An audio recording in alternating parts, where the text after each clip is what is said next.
Class 12 अध्याय 4 प्रजनन स्वास्थ्य रिप्रोडक्टिव हेल्थ। आज हम लोग बात करेंगे 12वीं कक्षा के अध्याय 4 जो कि प्रजनन स्वास्थ्य है यानी रिप्रोडक्टिव हेल्थ है। प्रजनन स्वास्थ्य शारीरिक, भावनात्मक और सामाजिक स्वस्थता की एक अवस्था है जो उत्तरदायी, सुरक्षात्मक व संतुष्ट प्रजनन जीवन के लिए होता है। WHO वर्ल्ड हेल्थ ऑर्गेनाइजेशंस विश्व स्वास्थ्य संगठन reproductive health refers to the healthy reproductive organ with normal function. According to WHO, reproductive health defined as well-being in all aspects of reproductions. That means physical, emotional, behavioral and social.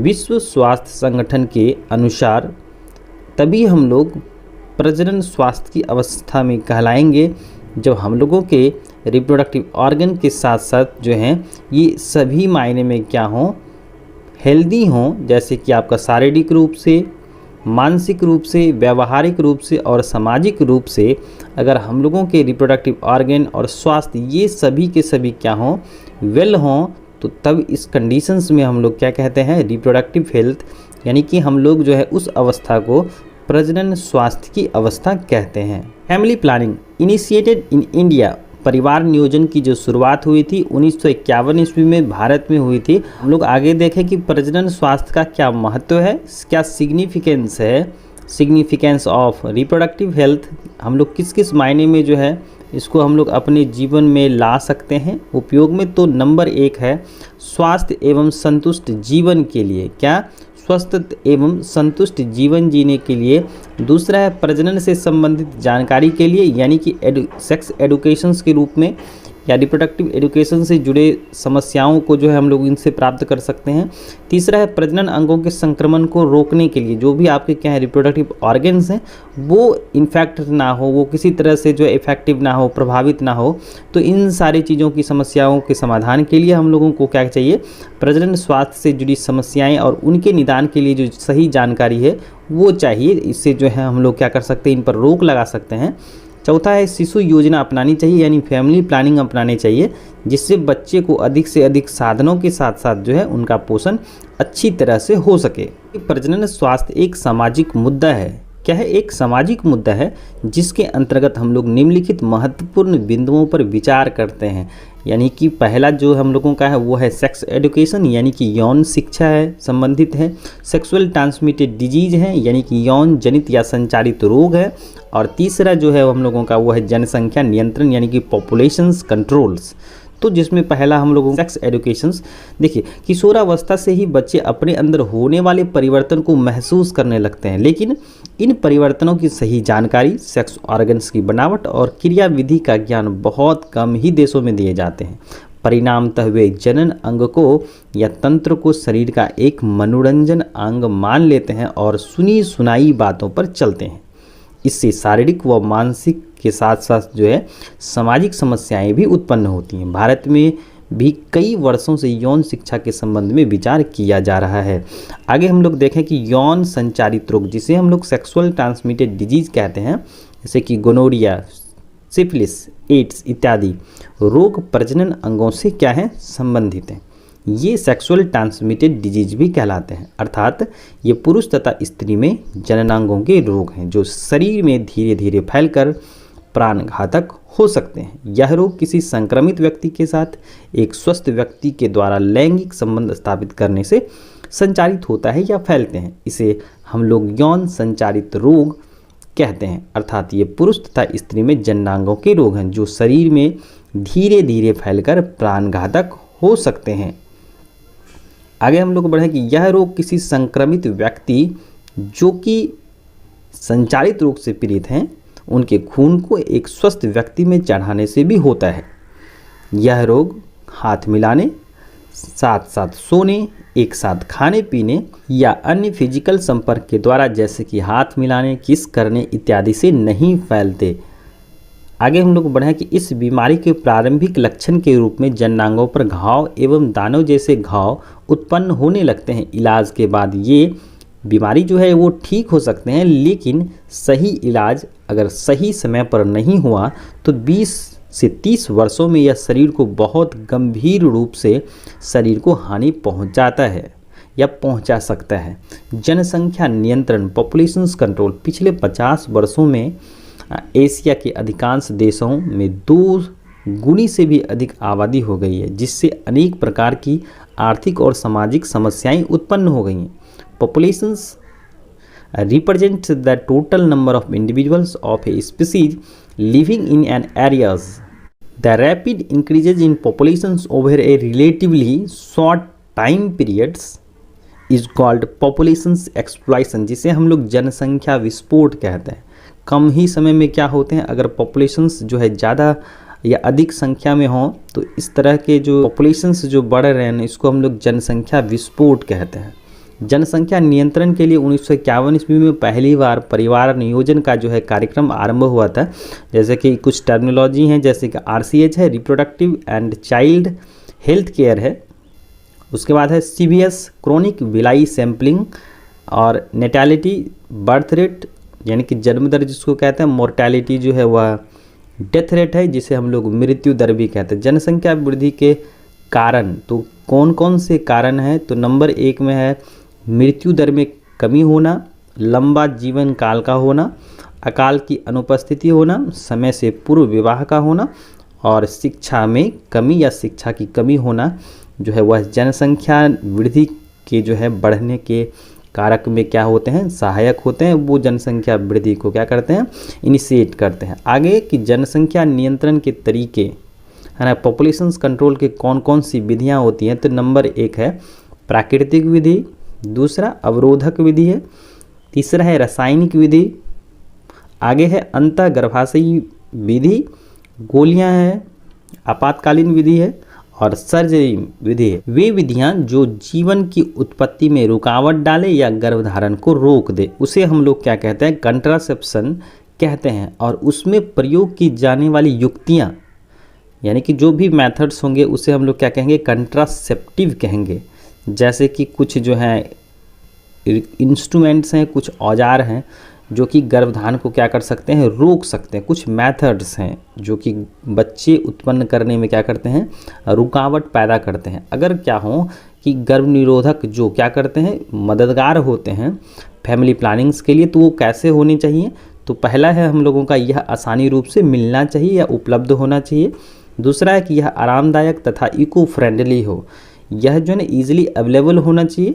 इसके साथ साथ जो है यह क्या हो, किसी भी प्रकार का जो है साइड इफ़ेक्ट ना करता हो और हम लोगों के पर्यावरण के लिए भी यह क्या हो, इको फ्रेंडली हो। यह पर्यावरण को किसी भी प्रकार से जो है प्रदूषित या किसी भी प्रकार का जो है हानि ना पहुंचाता हो। तीसरा है साइड इफ़ेक्ट ना हो, इनका जो है प्रतिकूल प्रभाव हम लोगों के शरीर पर ना पड़े। और चौथा है गर्भधारण को रोक सकें यानी कि इफ़ेक्टिव हो, जिसके लिए हम लोग कंट्रासेप्टिव का इस्तेमाल कर रहे हैं ना, वो क्या होना चाहिए, इफ़ेक्टिव होना चाहिए, जिससे क्या हो, पॉपुलेशंस कंट्रोल पर कि बच्चे क्या हो, कम आए, जिसे हम लोग फैमिली प्लानिंग कहते हैं, परिवार नियोजन कहते हैं।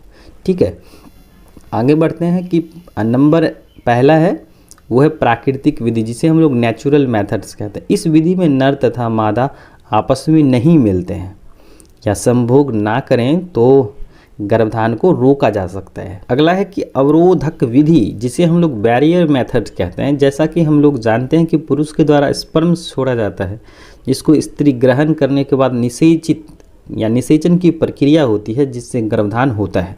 इस अवरोधक विधि में स्पर्म को रास्ते में ही रोक दिया जाता है। इस विधि में कंडोम, डायफ्राम, फेमिडोम इत्यादि का उपयोग किया जाता है। इनकी संरचना एक नलाकार संरचना वाली होती है जो कि लेटेक्स की बनी होती है, मुख्य रूप से जो है जैसे कि रबर जैसी संरचना होती है, तथा संयोग के दौरान स्पर्म को मादा योनि में जाने से रोकता है। यह प्रायः सेक्सुअल ट्रांसमिटेड डिजीज को भी फैलने से क्या करता है, ये रोकते हैं। जैसे कि आपके क्या फीमेल कंडोम्स हैं, इस तरह के नंबर 1 पहला में है मेल कंडोम्स। ठीक है, तो यहाँ पर क्या है, Nirodh is a popular condoms used by male, पुरुषों के द्वारा जो है प्रचलित जो है कंडोम है उसका जो वर्णन किया गया है हम लोगों के कोर्स में निरोध। और फीमेल कंडोम्स जो है वो उसको हम लोग क्या कहते हैं, फेमिडोम कहते हैं। Cervical caps diaphragm. It is also made up of rubber and inserted into female reproductive tract to cover the cervix during intercourses. यानी कि जो है कैप्स है, डायफ्राम्स हैं, ये सब भी क्या है, रबर और मेटल से जो है बने हुए होते हैं, जो कि फीमेल रिप्रोडक्टिव ट्रैक्ट में जो है इंसर्ट किया जाता है ड्यूरिंग संभोग के दौरान, इंटरकोर्सेस के दौरान, जिससे क्या होता है, मीटिंग ना हो यानी फर्टिलाइजेशन की प्रक्रिया ना हो, जिस वजह से जो है बच्चे के आने के चांसेस जो हैं वह बहुत ही कम हो जाते हैं। ठीक है। They prevents contraceptions by blocking entry of sperms through cervix, यानी कि वह क्या होता है, आगे की जो प्रक्रिया है नर और मादा युग्मक मिलने की, स्पर्म्स और एग्स के मिलने की, वह बाधित हो सके। ठीक। अगला है हम लोगों का रासायनिक विधि, केमिकल मेथड्स। इस विधि में कुछ क्रीम्स जैसे कि जेली, झाग वाली दवाई का इस्तेमाल किया जाता है, जिससे कि पुरुष का स्पर्म्स क्या हो जाता है, नष्ट हो जाता है। इसे हम लोग स्पर्मिसाइड्स भी कहते हैं। स्पर्मिसाइड्स मतलब होता है स्पर्म्स को क्या किया जाना, किल कर दिया जाना, जैसे कि आपके डेफ्लॉन हो गए, वॉलपर पेस्ट हो गए, ये सब के सब क्या है, रासायनिक विधि यानी कि केमिकल्स मेथड्स के अंतर्गत आते हैं। ठीक है।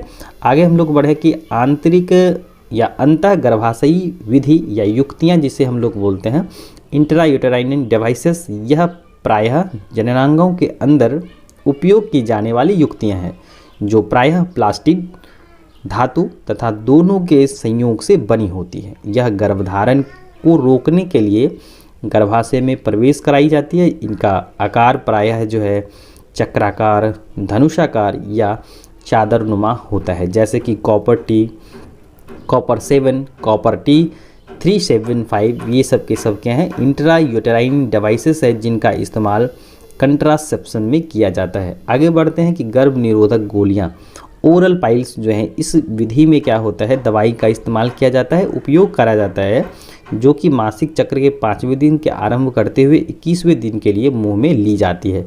जैसे कि इसमें कॉमन ओरल पाइल्स में है आपका माला डी, सहेली, जो कि बहुत आंगनवाड़ी केंद्रों पर भी जो है मुफ्त में दी जाती है महिलाओं को।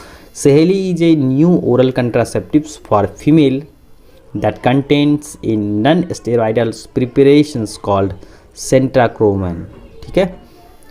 आगे बढ़ते हैं कि आपातकालीन, जिसे हम लोग इमरजेंसी कंट्रासेप्शंस कहते हैं, यह असुरक्षित यौन संबंध या अनचाहे गर्भ से बचने का तरीका है।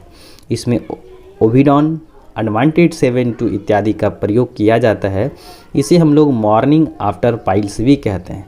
जब कभी क्या होता है, अनचाहे गर्भ होता है, जैसे कि रेयर कंडीशंस में क्या होता है, बिना चाह के ही क्या होता है, जब नर और मादा जो है संयोग करते हैं, तो इस कंडीशंस में जो है स्पर्म और एग्स अगर मिले, तो इस कंडीशंस में अगर क्या बच्चे पाने की चाह नहीं है, तो इस कंडीशंस में जो है ना इनका इस्तेमाल किया जाता है, जिसे हम लोग क्या कहते हैं, मॉर्निंग आफ्टर पाइल्स भी कहते हैं।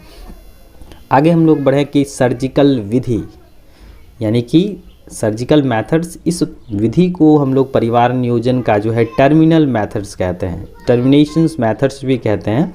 यह परिवार नियोजन का अस्थाई उपचार है ना। यह परमानेंट जो है फैमिली प्लानिंग का जो है मेथड्स है। इस विधि के बाद शिशु प्राप्ति नहीं की जा सकती है, क्योंकि यह एक क्या है, सर्जरी विधि है। इसमें नर में स्पर्म्स का मार्ग और स्त्री में अंडवाहिनी का मार्ग जो है ना वो अवरुद्ध कर दिया जाता है, ब्लॉकेज कर दिया जाता है। इसे जो है पुरुषों में हम लोग वैसेक्टोमी और मादाओं में इसको हम लोग क्या कहते हैं, ट्यूबेक्टोमी भी कहते हैं। तो यहाँ पर याद रखने हैं कि अगर मेल अगर क्या करे, सर्जरी कराए, जिसको हम लोग पुरुष नसबंदी भी कहते हैं, तो अगर ऐसा होता है उसे हम लोग क्या कहेंगे, वैसेक्टोमी कहेंगे।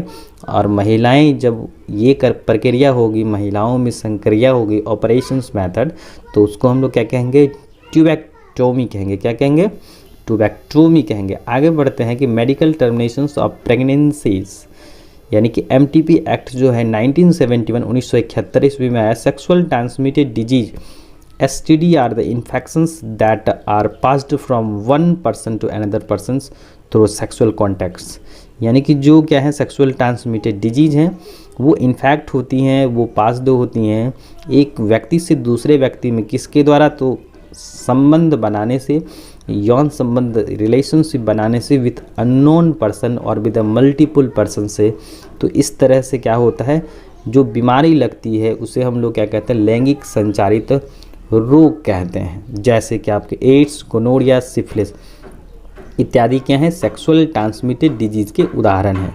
आगे बढ़ते हैं कि जनन अक्षमता जिसे हम लोग इनफर्टिलिटी कहते हैं, इनमें पुरुष भी या स्त्री भी शिशु उत्पन्न करने की क्षमता जो है ना वो क्या हो जाती है, ख़त्म हो जाती है या कम हो जाती है ना। तो जिसे इस कंडीशंस को, अवस्था को हम लोग क्या कहते हैं, बांझापन कहते हैं या स्टेरिलिटी कहते हैं। इसे हम लोग क्या कहते हैं, जनन अक्षमता की अवस्था कहते हैं। लोग जनन अक्षमता कहते हैं स्त्री एवं पुरुष वो दोनों में पाए जाने वाले दोषों के कारण होता है।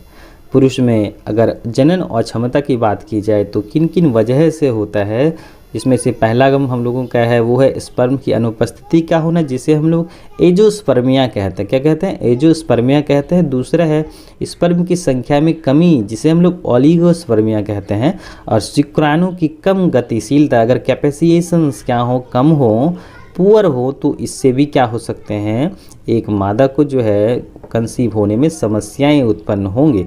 चौथा है शुक्रवाहकों या शुक्रवाहिनिकाओं का जो क्या होता है, रुकावट, यानी अगर कहीं ब्लॉकेज है तो इस तरह से जो है ना स्पर्म्स और एग्स में मीटिंग होना जो है ना क्या है, चांसेस कम होते हैं, जिससे एक नए बच्चे आने के आसार जो है ना वो क्या हो जाते हैं, घट जाते हैं।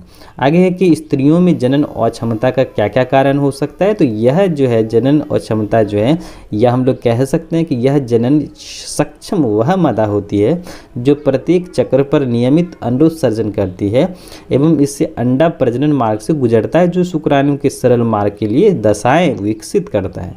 वह निषेचित अंड को गर्भरोपण हो जाता है। स्त्रियों में जनन अक्षमता निम्नलिखित कारण की वजह से होती है।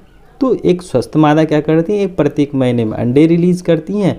वो क्या होती हैं, अगर वो मीटिंग करें तो एक जाइगोटिक सेल्स बनते हैं, जिससे जो है भ्रूण बनेंगे। भ्रूण जो है विकसित होकर एक शिशु बनाएंगे। अगर क्या हो कि ये सारा प्रोसेस जो है इसमें क्या हो जाए, रुकावट पैदा हो जाए, या किसी वजह से जो है अंडे रिलीज़ ना हो, या किसी वजह से वह रास्ते में ही ब्लॉकेज कर जाए, या किसी अन्य वजह से, या हार्मोन्स की वजह से, तो एक जो है महिलाएं जो है वह बच्चे पैदा करने में असमर्थ होती हैं। तो यह किन किन कारणों से जो है यह असमर्थता, जिसे हम लोग जनन अक्षमता कहते हैं, इनफर्टिलिटी कहते हैं, वह किन किन वजह से हो सकती है। तो हम लोगों का पहला है वो है एज रिलेटेड फैक्टर, यानी कि आयु से संबंधित समस्याएं या जुड़ी जो है समस्याएं जो है इन पर भी ये निर्भर हो सकती हैं। दूसरा है गर्भाशय का जन्मजात खराब होना, यानी कि जो यूटेरस हैं अगर वो सही तरह से डेवलप ना हो तो इस तरह से भी जो है इस तरह की समस्याओं का सामना करना पड़ सकता है। तीसरा है अंड का मुक्त ना होना, यानी कि अंड ही अगर रिलीज ना करें तो इस तरह की समस्याएं हो सकती हैं, इनफर्टिलिटी का शिकार हो सकती हैं। चौथा है फैलोपियन नली, अंड को प्राप्त करने में असमर्थ होना, जब रिसेप्टिव ही नहीं होगा फैलोपियन नलिका के द्वारा तो इस तरह से जो है वह इनफर्टिलिटी का शिकार हो सकती हैं।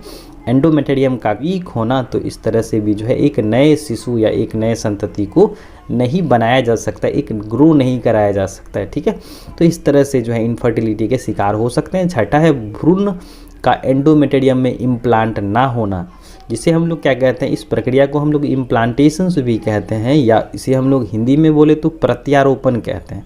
अगर वो क्या हो भ्रूण इम्प्लांट नहीं हो एंडोमेटेरियम में, जो आपके गर्भाशय के अंदर बिकती हैं, तो इस तरह से क्या हो सकते हैं, एक भ्रूण जो है एक नए संतति या एक नए बच्चे जो है बनने में असमर्थता होगी। तो जो है भ्रूण का एंडोमेटेरियम में इम्प्लांट ना होना, सीधा सीधा हम लोग कह सकते हैं अगर प्रत्यारोपित ना हो तो इससे जो है एक नए शिशु, एक नए बच्चे का विकास असंभव है ना। सातवां है हार्मोन्स की अपूर्णता के कारण, यानी कि अगर क्या हो हार्मोनल डिफिशियंसी हो तो इस तरह से भी जो है मादाएं वो क्या हो सकती हैं, इनफर्टिलिटी का शिकार हो सकती हैं। आगे है कि अगर क्या हो ये सारी समस्याएं हो, चाहे वो पुरुष के द्वारा हो या स्त्री के कारण हो, तो होता क्या है कि अगर क्या हो दोनों, ऐसा नहीं है कि यहाँ पर जो है सिर्फ और सिर्फ जो है महिलाएं जिम्मेदार होती हैं, पुरुष जिम्मेदार होते हैं इनफर्टिलिटी के कारक को बढ़ाने में, तो यहाँ पर तो नर और मादा दोनों हो सकते हैं। तो अगर इन समस्याओं के समाधान के लिए जो है ना कुछ सहायक प्रजनन तकनीक है, जिसे हम लोग क्या कहते हैं, असिस्टेड रिप्रोडक्टिव टेक्नोलॉजी कहते हैं, यानी कि किन किन कारणों से जो है हम लोग इन समस्याओं से निजात पा सकते हैं, जिसे हम लोग क्या कहते हैं, असिस्टेड रिप्रोडक्टिव टेक्नोलॉजी कहते हैं, यानी कि इनफर्टिलिटी को हम लोग दूर कर सकते हैं। तो पहला है आईवीएफ, जो कि बहुत ही प्रचलित विधि है। इसे हम लोग क्या करते हैं, प्रयोगशाला के अंदर निषेचित व भ्रूण का स्थानांतरित कर देते हैं। इसे हम लोग शिशु परख नली के नाम से भी जानते हैं, आईवीएफ, इन विट्रो फर्टिलाइजेशन। ठीक है, आगे है ZIFT, gamete in fallopian transfer. ZIFT, zygote in intrafallopian transfers. IVF, in vitro fertilisations. और है MESA, microsurgical epididymal sperms aspirations. ठीक है, आगे बढ़ते हैं कि टेस्ट ट्यूब बेबी परख नली, शिशु परख नली क्या है। तो प्रयोगशाला के अंदर होने वाला निषेचन एक तकनीक है जो माँ के शरीर के बाहर कांच के पात्र में किया जाता है। इसमें बहुत ही नवजात शिशु को या भ्रूण का जो है माँ के गर्भ में रोपण करते हैं। The world first test tube baby was Louise Joy Brown. सबसे जो पहला दुनिया में जो सबसे पहले जो बनाया गया था, जो तैयार किया गया था टेस्ट ट्यूब बेबी जो आए थे दुनिया में, उनका क्या नाम है, लुइस जॉय ब्राउन है, जिनका जो जन्म हुआ था वो 25 जुलाई 1978 ईस्वी में, जो कि Oldham. The Indian first test tube baby was Kumari Harsha. और जो भारत में सबसे पहला टेस्ट ट्यूब बेबी जो बनाया गया था, उनका जो नाम है वह है कुमारी हर्षा। और उनका जो जन्म हुआ था 6 अगस्त 1986 ईस्वी में। कब? 6 अगस्त 1986 ईस्वी में, जो कि कैम हॉस्पिटल जो कहाँ है, मुंबई में है। तो आपको याद रखने हैं कि the world first test tube baby क्या है नाम, लुइस जॉय ब्राउन, जो कि 1978 ईस्वी में जो है आईवीएफ किया गया था। और जो इंडियाज़ का है फर्स्ट टेस्ट ट्यूब बेबी वह है कुमारी हर्षा, जो कि 1986 ईस्वी में आया था। ठीक है, तो उसके बाद जो हम लोगों का है वो ICSI है, इंट्रासाइटोप्लाज्मिक स्पर्म इंजेक्शन। तो कुछ जो है आपको यहाँ पर याद रखने हैं, जैसे कि टर्म पूछा जाता है कि ZIFT का पूरा नाम बताएं, ART का पूरा नाम बताएं, ZI। इस तरह से जो है ना ऑब्जेक्टिव्स में सवाल पूछे जाते हैं। और एक और ऑब्जेक्टिव कि सेंट्रल ड्रग्स रिसर्च इंस्टीट्यूट कहाँ अवस्थित है, तो वो है लखनऊ में। कहाँ है? लखनऊ। आगे है एमनियोसेंटेसिस। एमनियोसेंटेसिस जो है गर्भवतियों के लिए किया जाने वाला एक प्रकार का क्या है, परीक्षण है, एक टेस्ट है, जिसमें एमनियोटिक द्रव की नमूने की पहचान की जाती है। और एमनियोटिक द्रव जो कि पीले रंग का एक तरल पदार्थ होता है, जो भ्रूण को घेरे रखता है और उनकी रक्षा करता है, प्रोटेक्शंस करता है।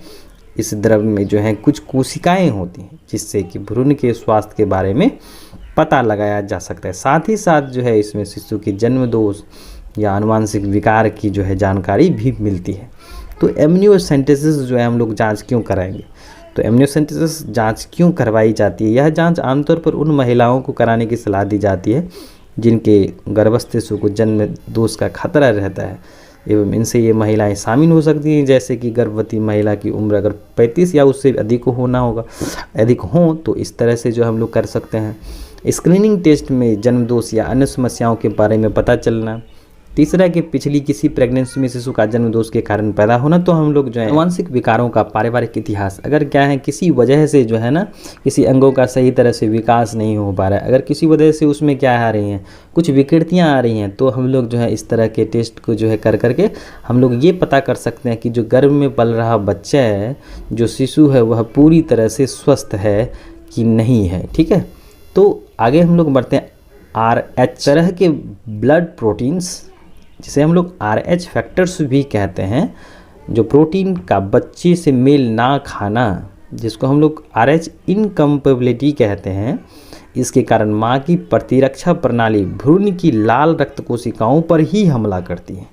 आगे हम लोग देखें कि सेंट्रल ड्रग्स रिसर्च इंस्टीट्यूट कहाँ है, जिसे हम लोग CDRI कहते हैं, सेंट्रल ड्रग्स रिसर्च इंस्टीट्यूट, जो कि लखनऊ में अवस्थित है। AI आर्टिफिशियल इंसेमिनेशन टेक्निक है। ICSI है, इंट्रासाइटोप्लाज्मिक स्पर्म इंजेक्शंस हैं। और ZIFT यानी गैमिट इंट्राफैलोपियन ट्रांसफ़र। तो इस तरह से जो है ना पूछे जाते हैं कुछ ऑब्जेक्टिव्स टाइप के। ऐसे बता दें कि सेंट्रल ड्रग्स रिसर्च इंस्टीट्यूट कहाँ है, तो लखनऊ में है। ZIFT का पूरा नाम बताएं तो गैमिट इंट्राफैलोपियन ट्रांसफर्स। उसके बाद आ जाइए कि एमनियोसेंटेसिस क्या है, यह क्यों किया जाता है। आगे जो है आपके कुछ जैसे कि टेस्ट ट्यूब बेबी के बारे में बताएं, है ना। और पुरुष और स्त्री जो हैं वह जनन अक्षमता के कारण या जो है जनन अक्षमता को परिभाषित करें। एमटीपी क्या है, यह जो है एक्ट कब लागू हुआ था, तो 1971 ईस्वी में लागू हुआ था। एग्जामिनेशन पॉइंट ऑफ व्यू से कि जो है पुरुषों में जो है क्या किया जाता है, सर्जिकल मेथड्स किया जाता है, उसे हम लोग क्या कहते हैं, और स्त्रियों में जो है वो क्या कहते हैं। और लॉन्ग के लिए जो है आप ये भी सवाल याद रख सकते हैं कि यहाँ पर जो है परिवार नियोजन क्या है और इनके क्या क्या मेथड्स हैं, ये आपको लिखने हैं। और एन आइडियल कंट्रासेप्टिव किस तरह के हो सकते हैं, तो इस तरह से जनसंख्या वृद्धि क्या है, जनसंख्या विस्फोट क्या है। बहुत ही महत्वपूर्ण और कॉमन सवाल ये कि परिवार नियोजन क्या है और यह जो है ना इनकी कौन कौन सी विधियां हैं, ये जो है आपके बोर्ड्स परीक्षा में बहुत बार पूछे भी गए हैं। किस तरह से कि प्रजनन जो है और एक यौन शिक्षा यानी कि हम लोगों के लिए क्यों ज़रूरी है, क्या स्कूलों में जो है ना शिक्षा जो है सेक्स एजुकेशंस ये ज़रूरी है, अगर हाँ तो क्यों, अगर नहीं तो क्यों, ये आपको जो है आपके एनसीईआरटी में भी ये सवाल है। उसके बाद है सेक्सुअल ट्रांसमिटेड डिजीज, जिसे हम लोग यौन संचारित रोग कहते हैं, जैसे कि आपका एड्स है, उनके कारण जो है, उनके क्या लक्षण है, उनको हम लोग किस तरह से क्या करें, उनका क्या इलाज है, तो ये सब चीज़ें जो है एग्जामिनेशंस में जो है पूछी जाती हैं। और एक सवाल की जनसंख्या नियंत्रण से आप क्या समझते हैं और यह भारत में कब आया था और इनकी कौन कौन सी विधियाँ हैं, ये बहुत ही जो है कॉमन सवाल है, बहुत बार पूछी भी गई हैं। तो इस तरह से जो है आपको जवाब देने हैं, ठीक है। तो आप इस तरह से जो है आप अपने कॉपी पर नोट्स भी कह सकते हैं, ठीक है। तो चलिए हम लोग मिलते हैं अगले अध्याय में।